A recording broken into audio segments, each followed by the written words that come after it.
It's with great pleasure that I welcome back Dr. Sean Patel, who's the CEO and founder of Prep Expert, the title sponsor of the College Admissions Process podcast. Sean, you have a special message for the listeners? Hey, John, I just wanted to mention for all the parents and students who are listening to this great podcast, we have a really special offer only for listeners of the College Admissions Process podcast for Prep Expert.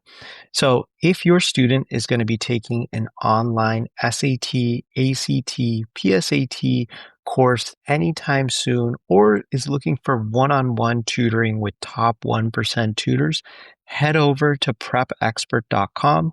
We offer live online courses for every college admissions exam. On top of that, we have the best score guarantees, best curriculum, and best instructors in the test prep industry.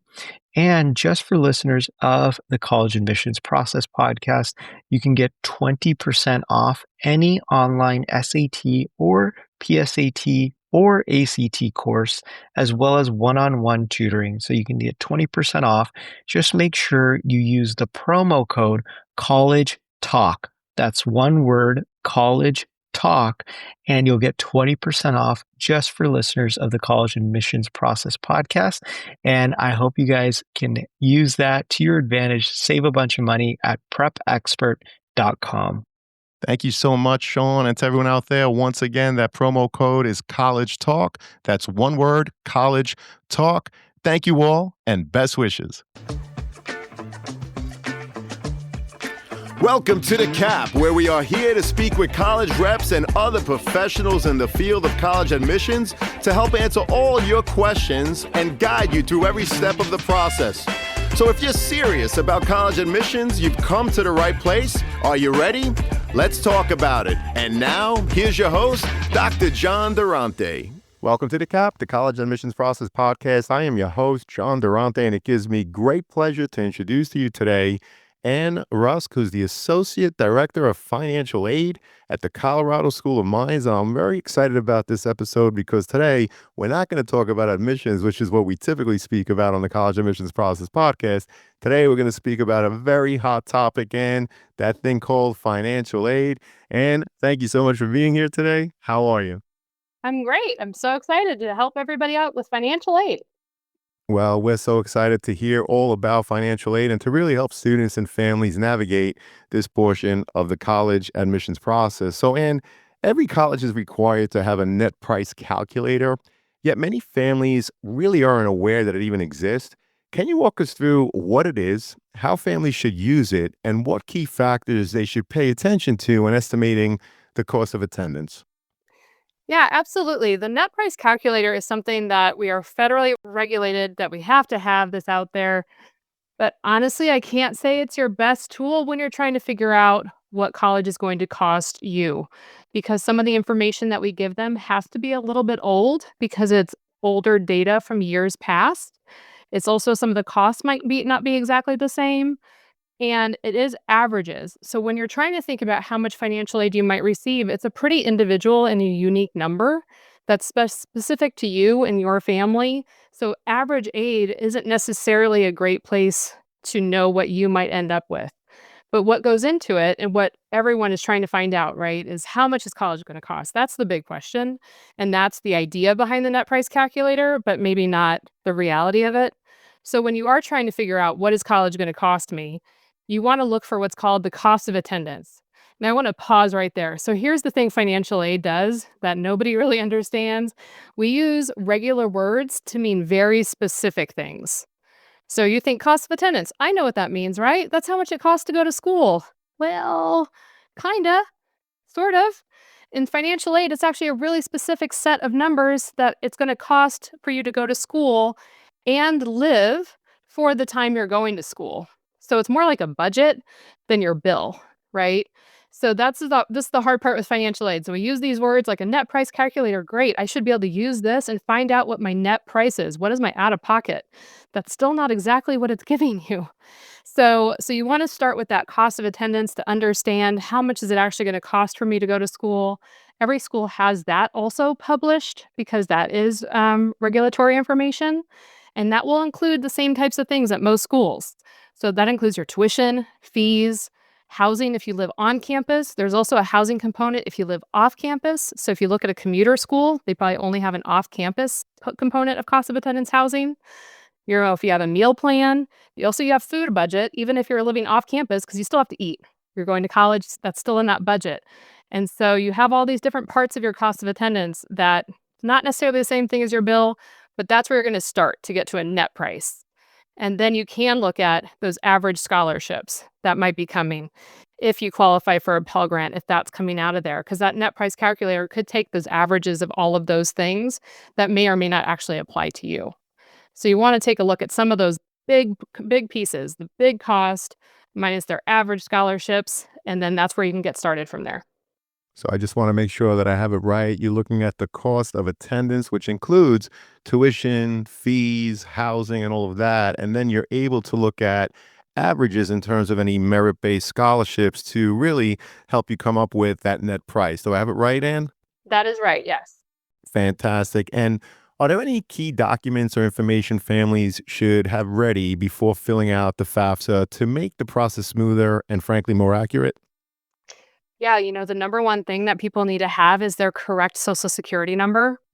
That sounds like that should be a no-brainer, but what you do nowadays, it's a little different, right? So back in the day, we thought we had to have taxes and bank statements and all this financial data. That's not really the case anymore. That you set up a login using your Social Security number, your date of birth. You have to have your own email, and for the most part, your own phone number, because they do multi-factor authentication on studentaid.gov. That's the FAFSA website. And everyone who's contributing to that FAFSA, they're called contributors, everyone's got their own login information, and it's unique to them. And the FAFSA site is very sensitive to fraud. So if they think somebody else is trying to log in as you, they're going to lock you down. So they're sending a multi-factor authentication every single time to whoever's logging in to make sure it's going to your email or your phone. So that's an important piece. But the big issue that we normally find is somebody might get their social slightly wrong, or they put in a nickname instead of their legal name. And undoing those things is actually much harder than you think it would be. But those are the main pieces that you need, because once you have those things in for you, for a parent, then it's going to link to the IRS and automatically bring in your taxes. You don't need them. So the main things that they're going to ask that you might have to enter financial information for would be the total of your cash savings and checking, and that's as of that day. We don't need dollars and cents. I mean, if you have a general idea, that's about right. And then one of the other things we'll talk about here in a second is your investments. So these are non-retirement investments, and so we'll get into that in a minute, but you kind of want to have an idea of what that net value is. And then if you have a business, then you're going to want to have some information about net value of the business, and that's also about to change. So we're going to get into that in just a second. Fantastic. Thank you so much for all the details. And I'm sure many families may not be familiar with this thing that's called the Student Aid Index, or the SAI. Can you explain what it is, how it's calculated, and what it represents in terms of a family's ability to pay for college? Yeah, this is a rename from a couple of years ago. So for those of you who may have had a kid in school, or you may have been in school more than a few years ago, it used to be called the Expected Family Contribution, or EFC. That was a total misnomer. It's not a dollar figure like I pay this and it's over. It really is an index number. So the FAFSA uses all the components of the FAFSA. So your income, your age, where you live, how many people are in the household. It takes all of those things into consideration to spit out this index number, because that's truly what it is. And it's the same index number at every school you go to for any period of time. So your local community college, big state school, Ivy League, we're all getting the same number out of the FAFSA. And we're all basically using it the same way, that we're comparing it to that cost of attendance we talked about before to see whether your SAI, that student aid index, is above the cost of attendance or is it below, right? So when you compare those two things, if it's below, you have what's called need. This is another financial aid word that means something very specific to people in financial aid versus the rest of the world. We all need financial aid. That's why we did the FAFSA, right? But that specific need, when your SAI is less than the cost of attendance, that is when the schools can decide that we can offer you need-based financial aid. So needs are grants. Some scholarships are need-based, meaning you have to have need to qualify. Subsidized loans are need-based. Work study is generally need-based. So that's where that number comes into, and that's what we use it for. So this is it's a really important number, and so you want to make sure when you're entering information into the FAFSA, it's accurate. You're not inflating anything. You don't want to over-report. So that's what the student aid index is used for. And once families understand their SAIN, how should they use it to plan for college costs, compare financial aid offers, or make decisions about affordability? And are there common misconceptions about what the SAI actually tells families? Yeah, a lot of people do think it is a dollar. It's like, great, my SAI is 0. I don't have to pay a dime to go to school. And that's just unfortunately not the case. That does mean that you're in the highest need category, but whether a school is able to cover your need is based on the school. The other thing to really know about the SAI is that because we are all using the same number, your aid package will differ from school to school. So if you apply for a very expensive out-of-state school, let's say that they cost $70,000 a year and you have a $20,000 SAI, you have $50,000 of need for that school. But then if you look at an in-state school, maybe their cost of attendance is 40,000. You still have a 20,000 SAI, your need is 20,000. So that's quite a bit less. But then you look at a community college down the road and maybe their cost is 15,000. But you still have a $20,000 SAI, so you don't actually have need at that school. So that's why it's worth doing the FAFSA and sending it to all the schools that you're applying to, because your aid package is not necessarily going to be the same as it is at every school that you apply to. Well, we appreciate the insight in, and the FAFSA itself focuses on liquid and investable assets that could potentially be used to pay for college. Yet many families mistakenly list their primary home's equity, which does not count toward the student aid index. What other common mistakes do you see families make when completing the FAFSA? Some of the most common mistakes we see are because financial aid does use these common words to mean other things, they don't look to see, like, well, what are they actually asking for? So they over-report things on the FAFSA that they don't need to. So a perfect example is the one you brought up. When it comes to investments, you're like, well, yeah, maybe my house is my investment. I've got my pension, or I've got a retirement. I've got a 401k. The government doesn't want you to sell your primary house. They don't want you on the street. They don't want you liquidating retirement accounts that have penalties. So, like IRAs, or 401ks, pensions, those aren't included in those investments. So, when it comes to those three main questions, the investments, assets, and the net worth of business, you do want to click on that little question mark. So, if you don't have any of those things, great. Enter 0, move on. That 0 is a completely acceptable answer.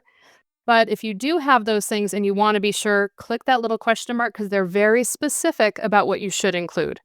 So investments do include rental property that you have a net value. If you have a mortgage, you're subtracting that mortgage because it is a net value. It's what's positive about it. If you've been investing in stocks or mutual funds, and those are for retirement, but they are not retirement named accounts, you are going to include the net value of those things. With businesses, that's actually changing for the FAFSA for 26, 27. So we talk in financial aid about it's the fall to spring year. So the 2026 to 2027 is fall 26 to spring 27. That FAFSA is going back to what used to be done a few years ago, where you don't include a sole proprietorship, so an individual business that doesn't have more than 100 employees.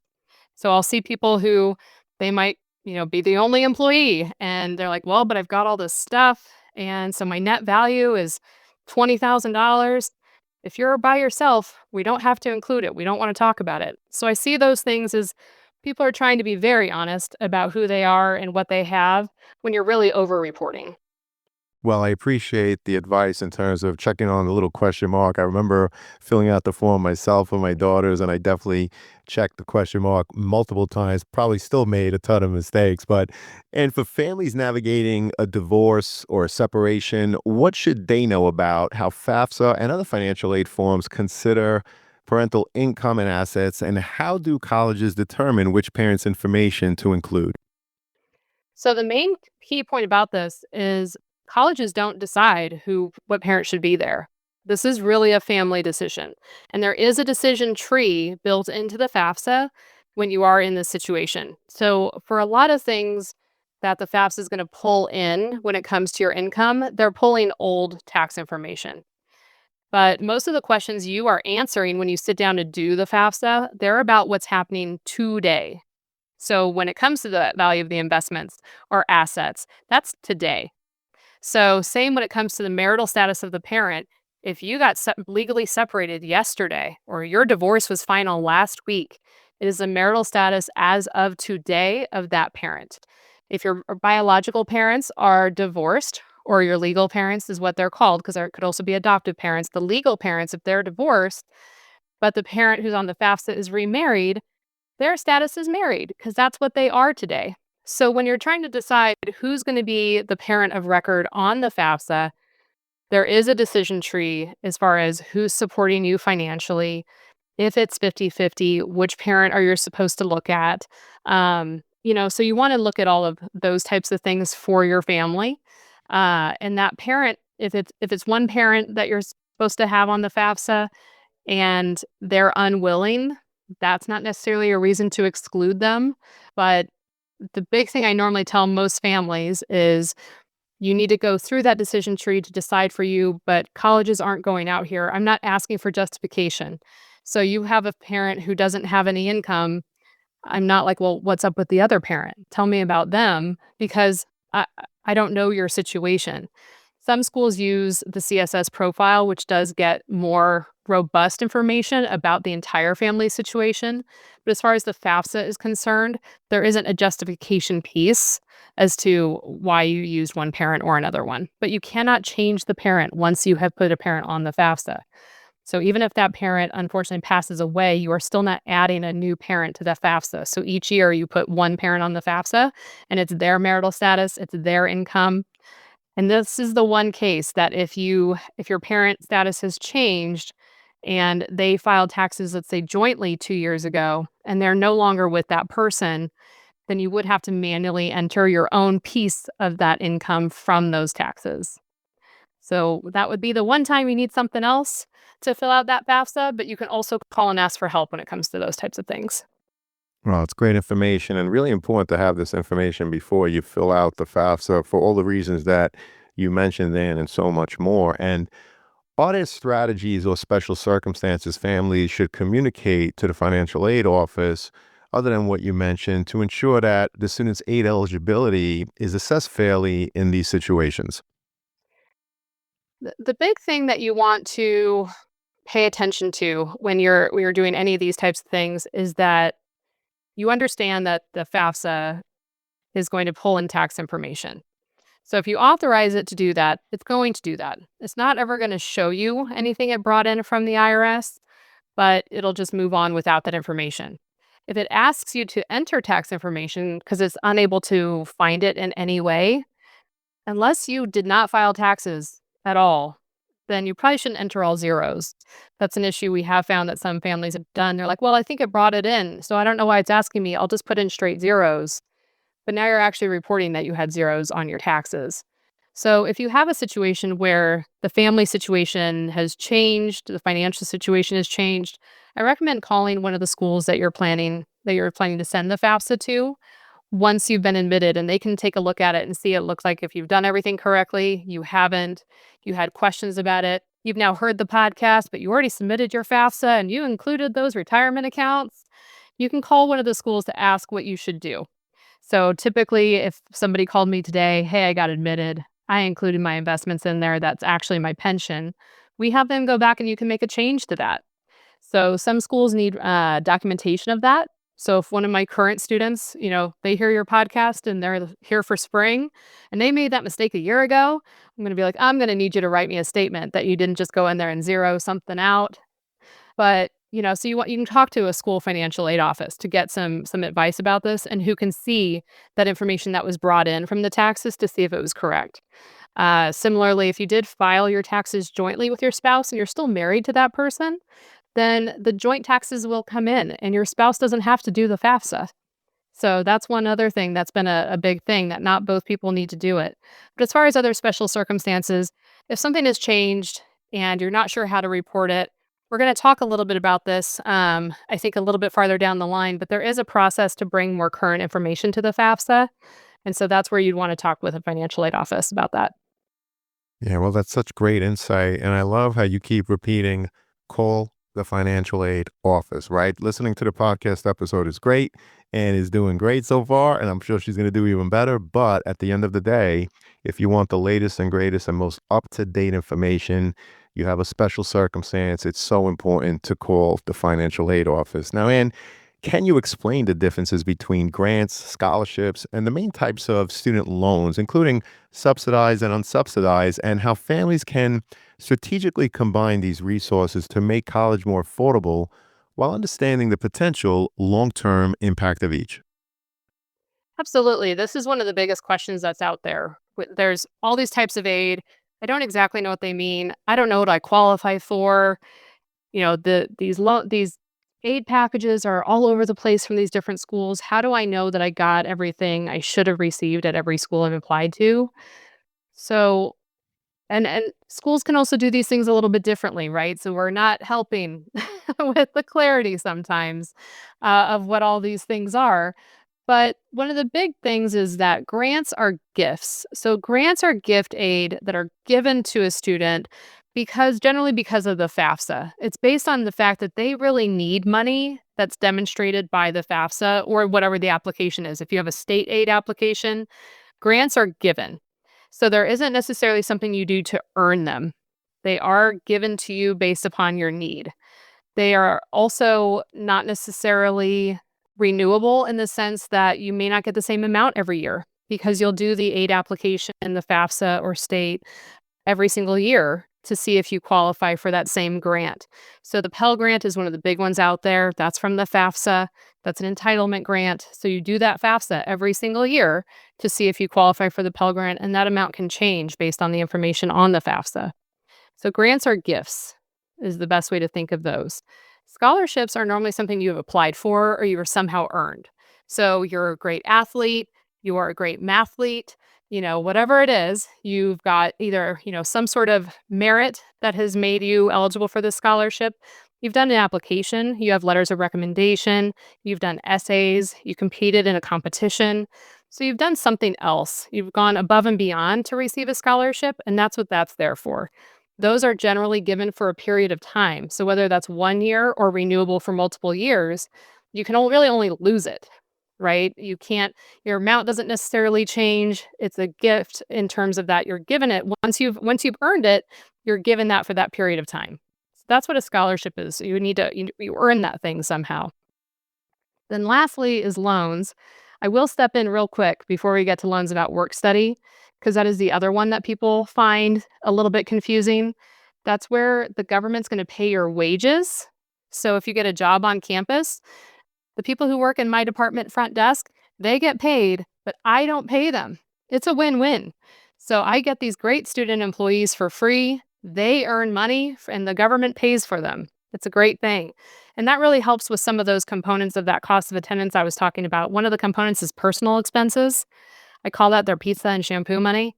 So that helps them just pay for those little things because they're college students, right? So they don't get to work a lot of time, but it's enough that they can just pay for some of those off the cuff expenses. So that's what work study kind of comes in for. And generally, you're not awarded this huge amount. It doesn't go directly towards tuition. It generally pays to the student. And then next is loans. That's the last part of it. You want to finance the least amount as possible, but it's a reality for most of us that loans buy things. And that includes the education. So for students, this is a big misunderstanding is that there's not a lot of loan money available directly to students in the student's name only. So a first-year student whose parent is on the FAFSA can only have $5,500. Yikes. So that's not making a big dent in some of these big traditional school expenses. And so if a student doesn't have a parent on the FAFSA, they're an independent student, that number is only $9,500 for their first year of college.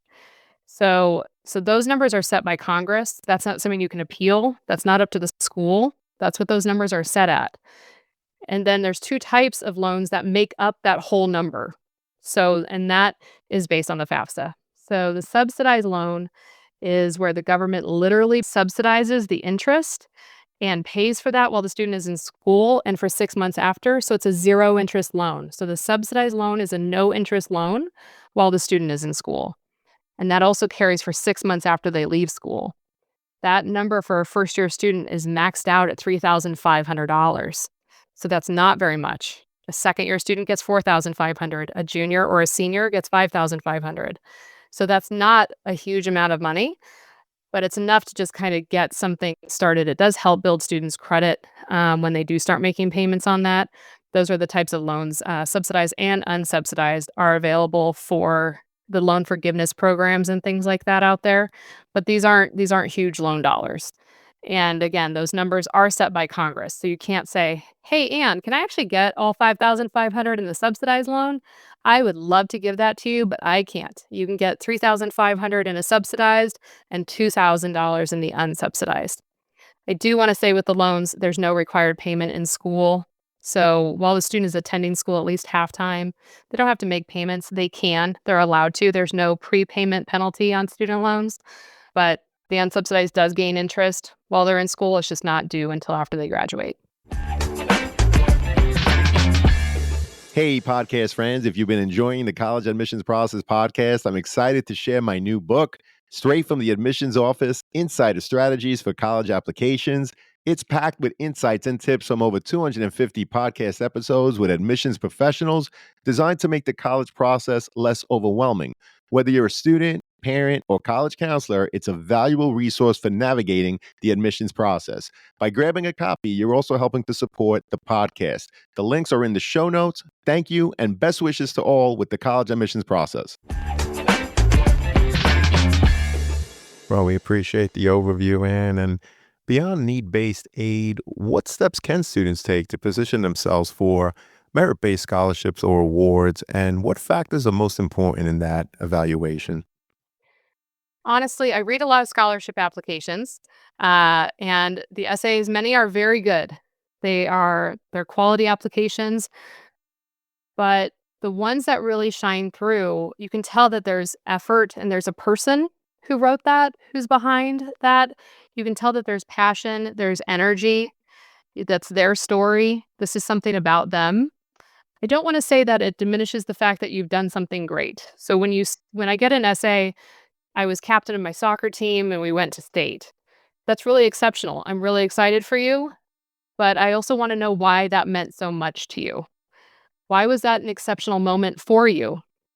So I'm trying to, when we're reading a lot of these essays, you're up against people who took a lot of time and energy to show their passion. And so if you're not putting that same information and that same energy into it, the outcome is not going to be the same necessarily. And it is a big no game. You apply and apply and apply, and it doesn't feel like you're getting anywhere. However, especially because, you're dealing with big numbers to go to college. So if you apply and you take 10 hours searching, applying, writing essays to apply for scholarships, and you've applied to 10 and you get one for $1,000, that doesn't feel like very much money. But you just made $100 an hour. That's not a bad return on your time. And you're against students who are doing this as a part-time job. That there are scholarships all over the place, but they do take effort. The ones that you can just click a link and you've applied, everyone's done those. So you're up against tens of thousands of people for some of those scholarships. So when it comes to what we're looking for, when it comes to searching for scholarships and things like that, it is a part-time job. You want to look in your community. People will say, well, I search for, as a woman in computer science, I looked for scholarships for women in computer science. It's like, well, but you're also really into bowling. Did you know there's scholarships from bowling? You know that there's all these brands that support all the parts of bowling? If you're in dance, there's all sorts of types of dance and different types of, equipment. So look at the things that drive your passion and your energy and look at those types of companies because it is about you. Scholarships are an endorsement of you and a support of your education. And so wherever you can find something that you're passionate about, that's going to shine through and when you're in your application for the scholarship. Well, I appreciate that. And whether we're talking about the personal statement during the podcast episodes or the essay for scholarships, the common theme, students, is number one, it really has to be about you. You really have to put the time in. And I appreciate, Ann, that you're talking about the fact that so many students approach it like a part-time job. And so if you're going to write one essay and use that same essay to answer the prompt of multiple scholarships, it's going to come through that you probably haven't spent that much time on it. And so people that read these essays every day, every season, whatever it is, they see right through that. So students, think about looking at it as a part-time job, really being mindful of why you did a certain thing, what did it mean to you, and show up your personality through and through in the essay process. Now, and we talked about a lot of misconceptions and things like that that students and families may have, but are there any other common misconceptions or even myths about financial aid, for example, regarding eligibility, parental contributions, or even applying late that you often see in your office? Absolutely. The biggest misconception I see is that people think the FAFSA is going to give them more money than it really does. There's only a couple things that come directly from a FAFSA. That's the Pell Grant that we talked about. So that is based on your income and the eligibility for loans. The FAFSA determines all of that eligibility.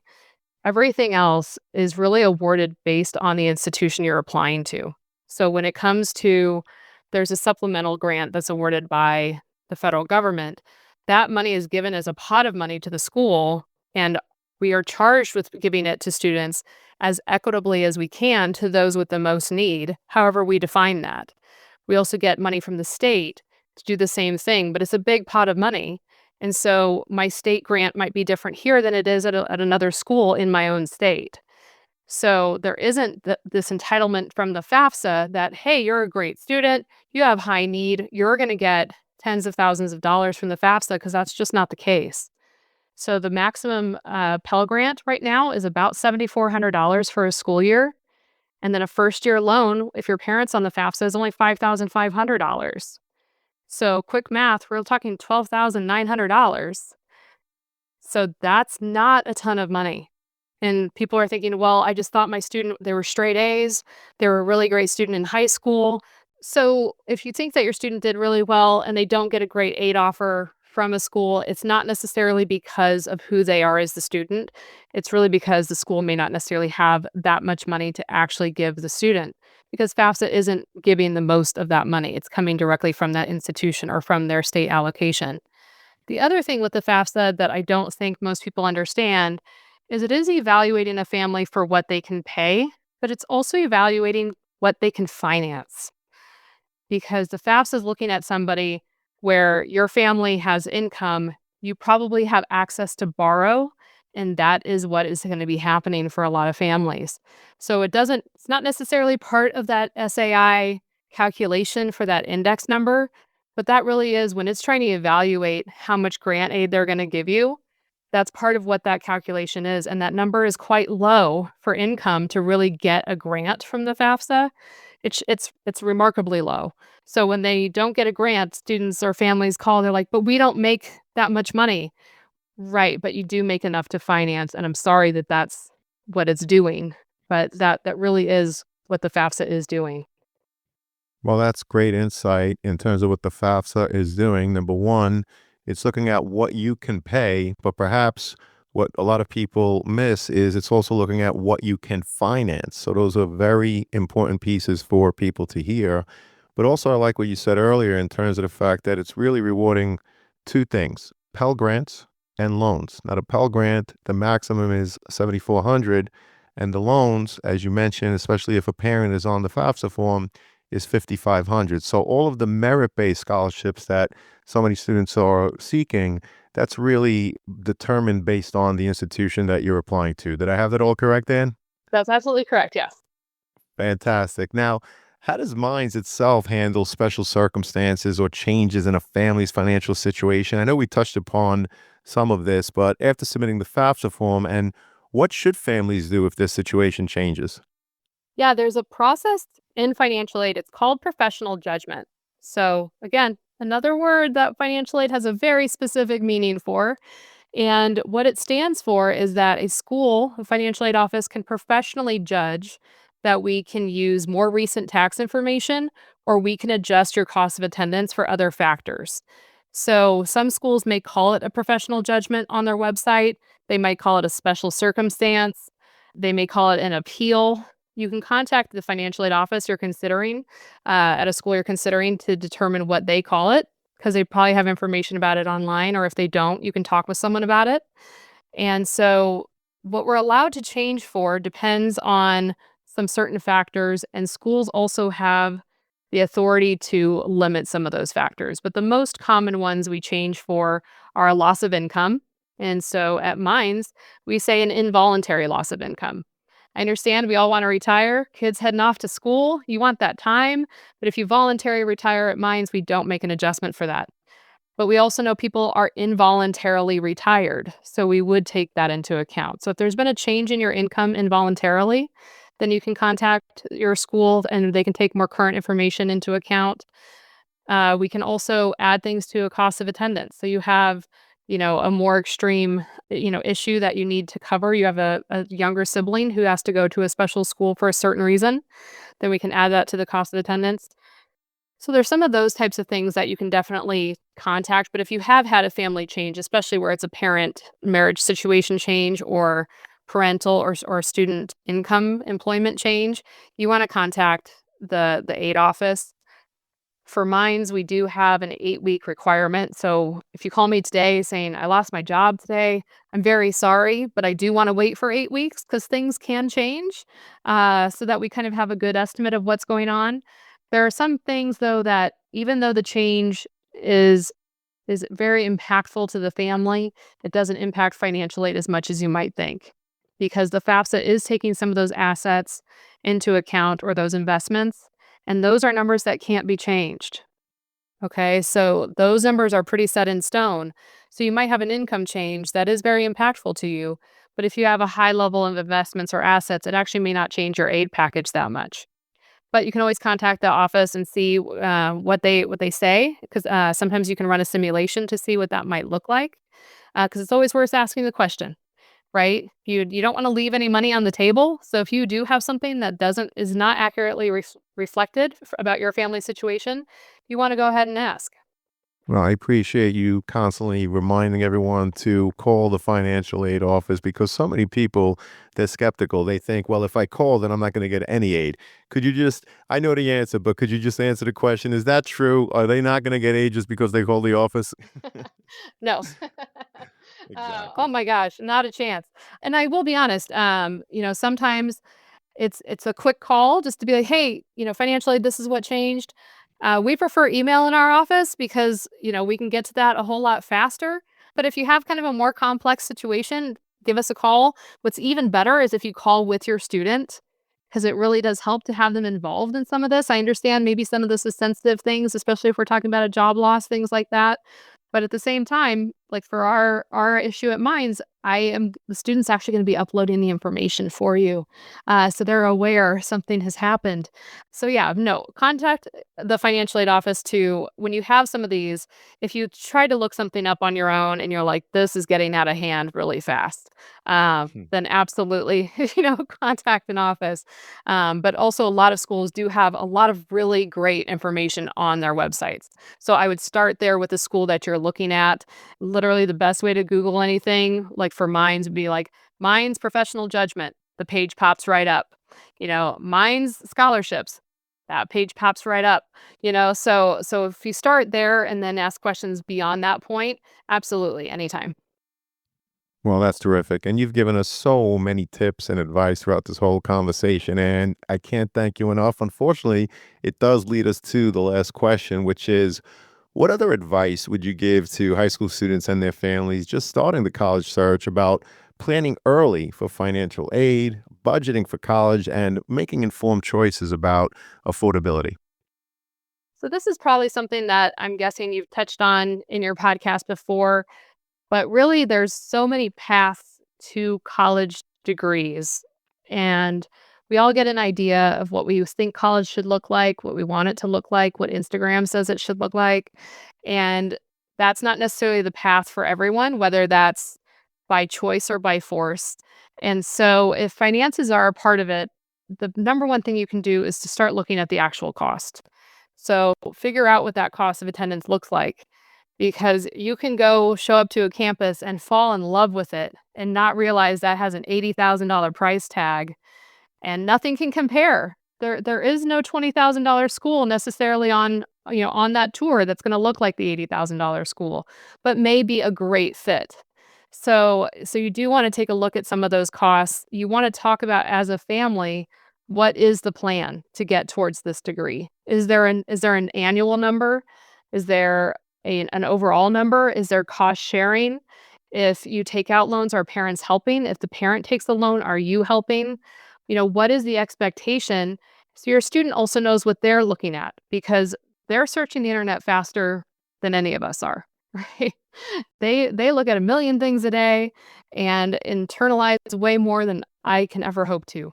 So make them part of that conversation of what are we looking at financially? What are the scholarships that are available? What effort do you need to take to get those scholarships? Looking for outside scholarships, as I was saying before, it's a part-time job that really can start anytime. This can start with a first-year student in high school. And you can keep a spreadsheet with on the calendar of when these things are due. If you're super excited that you want to go to this great school, start applying for those scholarships as soon as they open for you. So it really is making a family plan of what is financially feasible, what makes the most sense. And really, I asked some families or the student, where do you see yourself after college? Because if you see yourself driving the brand new car because you have this really great job, I hate to break it to you. If you have to borrow a lot in your undergrad, you're driving that luxury car in your brain in student loans. You're not buying that car when you graduate. So maybe it's worth other sacrifice in starting at a community college or things like that to make that happen for you. So it really is getting really clear about what you want your college experience, how much of college experience is worth to you, what's the return on that investment, and as a family, what's the way that you want to make that happen.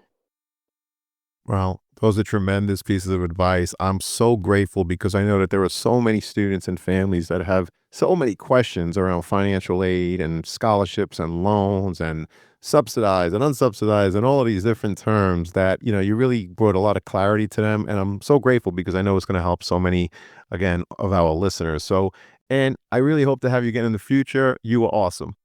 Awesome. Thank you so much. I really enjoyed it. It was our pleasure. And to everyone out there, good luck with the college search. Take care all and best wishes.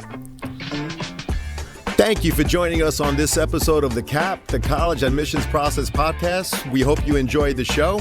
If you did, please don't forget to tell a friend and follow us on Facebook, Instagram, Twitter, and wherever you listen to your podcasts. I am your host, John Durante, and I look forward to seeing you on the next episode of The CAP.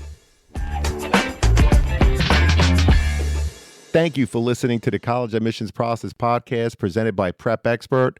Prep Expert offers live online SAT and ACT courses with the best score guarantees, instructors, and curriculum.